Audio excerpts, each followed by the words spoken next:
La mission principale de la Fondation, c'est de rapprocher le monde académique, donc nos étudiants ou nos enseignants de l'université, avec le monde de l'entreprise. On est ravis pour cette 3e édition d'accueillir 2-3 équipes, ou peut-être plus d'ailleurs en l'occurrence, afin donc de pouvoir permettre de collaborer ou d'entretenir des relations, voire de créer des réseaux entre les étudiants et les entreprises. C'est l'occasion de développer un certain nombre de nos valeurs de territoire, nos valeurs de solidarité. Et on profite aussi à travers ces liens de mécénat de ce que l'UPVD peut nous apporter, notamment de ressources pédagogiques à travers un certain nombre de dispositifs qui sont très très riches pour nous. Pouvoir participer à des programmes qui vont nous donner les talents de demain, c'est un enjeu pour les sociétés privées qui doit être vécu au niveau universitaire, donc c'est hyper intéressant d'être en amont de tout ça. Il me semble que c'est important, voire primordial de pouvoir transmettre, de pouvoir rendre ce que nous a donné aussi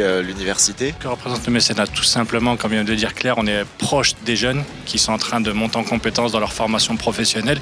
Et nous, en tant que mécènes, si on peut leur apporter une touche pour les aider et les accompagner dans l'entrée dans le monde du travail.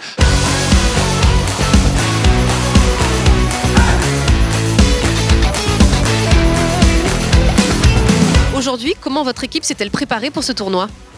Écoutez, bonjour, on s'est préparé de la meilleure des façons possibles, c'est-à-dire qu'on a fait une diète, on a fait de la course, on a travaillé les fractionnés.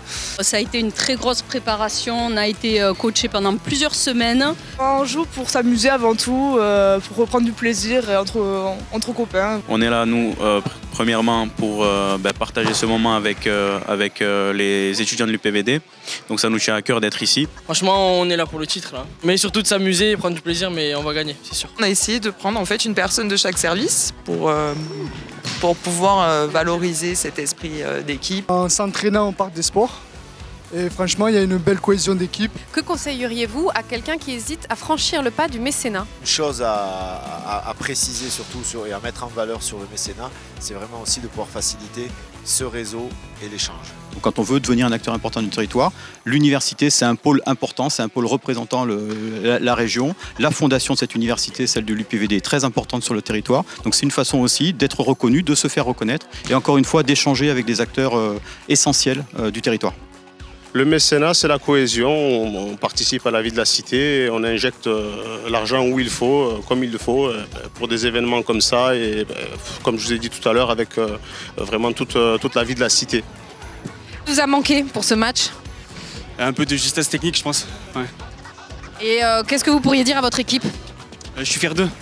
On a fait 2 bons matchs et l'année prochaine, on reviendra plus fort. On va aussi féliciter les adversaires qui ont été de taille, malheureusement qui sont restés derrière, mais voilà, ça a bien joué, ça s'est battu. Non, il y avait un super bel état d'esprit franchement cet après-midi, donc merci à la Fondation, merci à vous pour tout ce que vous avez organisé, c'était top. Que diriez-vous aux mécènes qui ont accepté de jouer le jeu ? Je les en remercie beaucoup et je trouve ça bien. En tout cas, ce qu'on a eu comme retour, c'est qu'ils sont vraiment ravis. Et donc, j'espère que c'était une première édition et j'espère qu'on le refera l'année prochaine.